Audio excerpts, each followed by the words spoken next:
वक्फ bill पर बवाल थमता नजर नहीं आ रहा है। मुस्लिम संगठन लगातार इसका विरोध कर रहे हैं। विपक्ष भी इस बिल को मनमाना बता रहा है, लेकिन सरकार इसे पारित करने की पूरी कोशिश में जुटी हुई है। खबर तो यह आ रही है कि ईद के बाद यह बिल संसद में पेश करने की तैयारी है, लेकिन अब मोदी सरकार इस पर बैकफुट पर नजर आ रही है। तो क्या संसद में पेश नहीं होगा वक्फ बिल? जानने के लिए देखिए ये रिपोर्ट। वक्फ बिल पर विवाद बढ़ता ही जा रहा है। एक तरफ मोदी सरकार इस बिल को पारित करने की कोशिश में जुटी हुई है।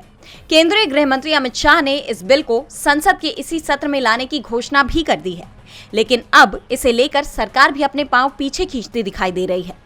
दरअसल मोदी सरकार के इस बिल का शुरुआत से ही विरोध हो रहा है। मुस्लिम समुदाय इस बिल के खिलाफ है। मुस्लिम संगठनों से लेकर विपक्ष तक सब इसका विरोध कर रहे हैं। यहाँ तक कि एनडीए की दो बैसाखी कहे जाने वाले नीतीश और नायडू के गढ़ में भी इसका कड़ा विरोध देखा गया। तमाम प्रदर्शन के बावजूद अभी तक मोदी सरकार इस बिल को बजट सत्र में ही पारित करने की कोशिश में थी, लेकिन अब खबर आ रही है कि इस बिल को फिलहाल के लिए रोका जा सकता है। बताया जा रहा है कि बीजेपी के अंदर ही एक ऐसा वर्ग है जो इस विवादास्पद विधेयक को जल्दी लाने के बजाय देर से लाने की संभावना तलाशना चाहता है। तो कुछ लोग ऐसे भी हैं जो मानते हैं कि विधेयक को इसी सत्र में दोबारा पेश किया जा सकता है, लेकिन मतदान और पारित कराने का काम बाद में किया जा सकता है। दरअसल बिहार विधानसभा चुनाव भी नजदीक है और वक्फ बिल को लेकर मुस्लिम समुदाय का आक्रोश एनडीए पर भारी पड़ सकता है।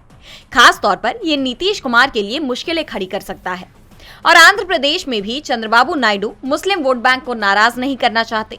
ऐसे में इस बात की संभावना बढ़ जाती है कि संसद में बीजेपी के सहयोगी ही इस बिल पर उसका साथ न दे।